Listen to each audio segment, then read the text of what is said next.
अल्हम्दुलिल्लाह मुसलमान आज का पढ़ाई कर रहा है, मुसलमान आज का मेहनत कर रहा है। यूके में है, यूएस में है, कनाडा में है, दुबई में है, सऊदी में है, ऑस्ट्रेलिया में है, न्यूजीलैंड में है, साउथ अफ्रीका में है। हर जगह आजकल का मुसलमान अल्हम्दुलिल्लाह आगे बढ़ रहा है, कम्पीट कर रहा है, क्रिकेट में भी आगे है और दूसरे स्पोर्ट्स में भी आगे है। इसीलिए मैं नहीं मानता कि मुसलमान कम्युनिटी बैकवर्ड है तो एरियाज़ बैकवर्ड है जहाँ पे कॉरपोरेटरों ने काम नहीं किया, जहाँ पे नेताओं ने काम नहीं किया। अस्सलाम वालेकुम guys, this is Hussain Memon here और मैं हाजिर हुआ हूँ नई वीडियो के साथ। और ये रिक्वेस्ट करूँगा कि प्लीज़ सब्सक्राइब कर लीजिए अगर आपने सब्सक्राइब नहीं किया है तो, और नोटिफिकेशन आइकन को दबा दीजिए ताकि आपको मेरी वीडियोस के नोटिफिकेशन मिलते रहे। तो आज मेरा टॉपिक है कि अक्सर हम सुनते हैं कि मुसलमान पिछड़े हुए हैं, मुसलमान बैकवर्ड हैं और मुसलमान कौम को बहुत मदद की ज़रूरत है। तो मैंने कुछ ऑब्ज़र्वेशन की, वो आपके सामने रखूँगा। कुछ सवालात हैं मेरे आपसे और आपका जवाब कमेंट सेक्शन में चाहता हूँ। तो मैं शुरू करता हूँ मेरे ऑब्ज़र्वेशन से। मेरा ऑब्ज़र्वेशन ये है कि मैंने कई मुस्लिम डॉक्टर्स को देखा हूँ और मैंने कई सॉफ्टवेयर प्रोग्रामर्स को देखा है और मैंने कई लॉयर्स को देखा है, एडवोकेट्स को देखा है, इंजीनियर्स को देखा है और बीपीओ इंडस्ट्री के अंदर भी कई मैनेजर्स हैं मुसलमान जो मेरे दोस्त हैं अल्हम्दुलिल्लाह, और बहुत सारे नेटवर्किंग इंडस्ट्री के अंदर भी है, आईटी सेक्टर में है। तो मेरी ये समझ में नहीं आ रहा कि जब मुसलमान, आज का मुसलमान आपको ग्रेजुएट भी मिलेगा, मास्टर्स वाला भी मिलेगा, इंजीनियर हर फील्ड में मिलेगा, आईएएस में मिलेगा, आईपीएस में मिलेगा, और अल्हम्दुलिल्लाह दुनियावी तालीम के साथ दीनी तालीम के अंदर भी कुरान हाफिज़ भी है, आलिम भी है, मुफ्ती भी है।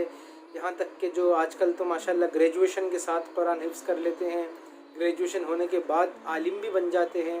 तो इतनी सारे इल्म का जो है ख़जाना लेके चलने वाला मुसलमान और जो है अपने आप को पाक साफ़ रखने वाला, अल्लाह से मांगने वाला मुसलमान, वो पिछड़ा हुआ कैसे हो सकता है?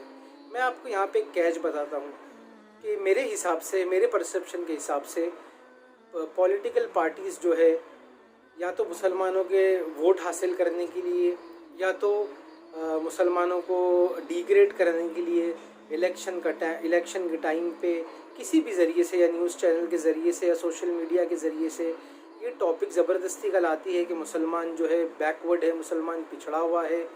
अब मैं आपको एक छोटी सी बात बताता हूँ कि अगर मेरा ही दिल नहीं करे पढ़ने का तो उसमें मेरी कम्युनिटी, मुसलमान कम्युनिटी क्या कर सकती है? मान लीजिए कि मेरे पास अल्हम्दुलिल्लाह पैसा है और मेरे पास बिज़नेस है, मेरा पैसा आ रहा है, बिज़नेस आ रहा है, तो मैं मास्टर्स डिग्री क्यों करूं?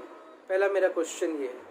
और अगर मेरे पास वेल सेट बिज़नेस है, सब कुछ अच्छा चल रहा है, ग्रो कर रहा है, और फिर मैं बेवजह मास्टर्स डिग्री करूँ जो मेरे किसी काम नहीं आने वाली, या हो सकता है जब काम आएगी जब मैं उसको करूँगा।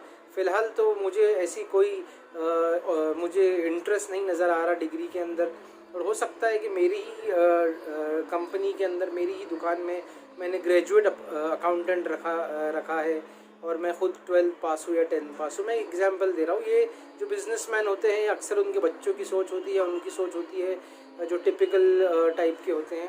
तो बेसिक चीज़ किसको बोलते हैं बैकवर्डनेस? मैं आपको बताता हूँ कि जैसा मान लीजिए मेरा एरिया है, मेरे एरिया के अंदर गटर सिस्टम सही नहीं है, मेरे एरिया के अंदर पानी का सिस्टम सही नहीं है, मेरी एरिया के अंदर स्ट्रीट लाइट सही नहीं है और इंटरनेट कनेक्टिविटी नहीं है, नेटवर्क नहीं है, तो उसको एक बैकवर्ड एरिया बोलेंगे।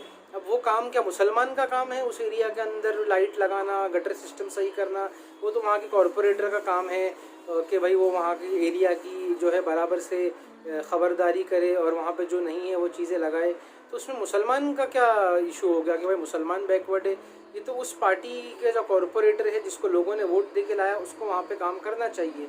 अगर उसने नहीं किया तो ये उसकी गलती है। और दूसरी बात ये कि मैंने देखा कि काफ़ी लोग गांव से शहर में आते काम करने के लिए।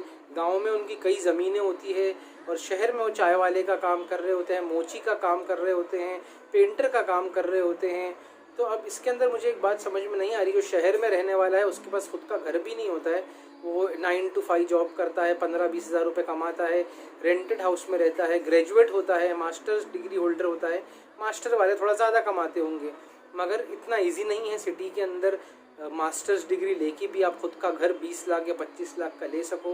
अगर आप कंपेयर करें, वो जो चाय बेच रहा है, वो जो पेंटर है, किसी गांव में हो सकता है 10 लाख की ज़मीन हो, 15 लाख की ज़मीन हो, 20 लाख की ज़मीन हो या ज़्यादा, जिसमें से उनका साल भर का अनाज गाँव के घर जो उनकी फैमिली होती है गांव में उनको मिल जाता है उस ज़मीन से। तो उनका अनाज भी उनके पास है साल भर का, उनकी ज़मीनें भी है। और यहाँ पे हम ये देख रहे हैं कि भाई ये आदमी चाय बेच रहा है, ये आदमी पेंटर है, प्लम्बर है, तो इसका मतलब मुसलमान कम्युनिटी पिछड़ी है। नहीं, ऐसी कोई बात नहीं है। अक्सर ये होता है कि गांव में पढ़ाई का रिवाज नहीं होता, कुछ गांव में। अब तो हर गांव के अंदर भी माशाल्लाह काफ़ी लोग IAS IPS बनने लग गए, कलेक्टर बनने लग गए हैं।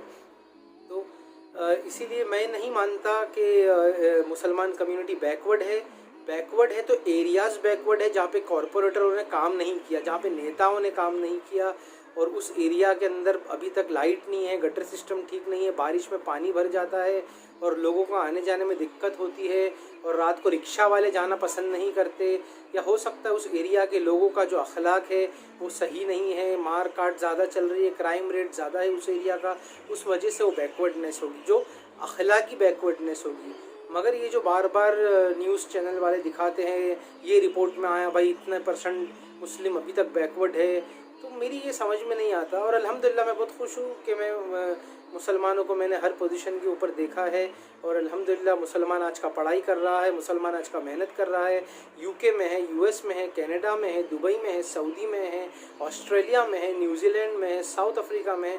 हर जगह आजकल का मुसलमान अल्हम्दुलिल्लाह आगे बढ़ रहा है, कम्पीट कर रहा है, क्रिकेट में भी आगे है और दूसरे स्पोर्ट्स में भी आगे है।